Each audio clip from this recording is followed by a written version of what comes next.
ITR kung di naman lagpas ng 250K.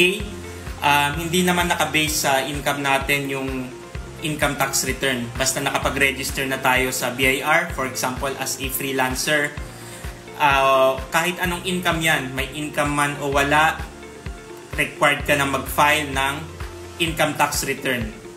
Quarterly yon, and then yung last filing, yun na yung annual income tax return. So kung ano yung final mo, yun na mismo yung income tax return mo, 'di ba? Using the EBIR forms, ikaw mismo yung magpi-print nun. Meron software diyan para ma-print mo ng PDF.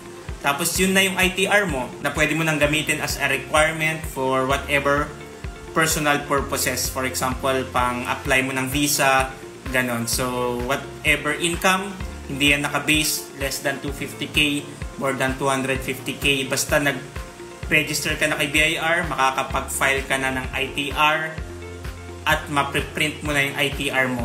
Ikaw mismo yung gagawa nun. If you are a freelancer at meron kang concern or question regarding freelancers BIR registration and freelancers tax compliance, comment mo lang yan at sasagutin ko yan.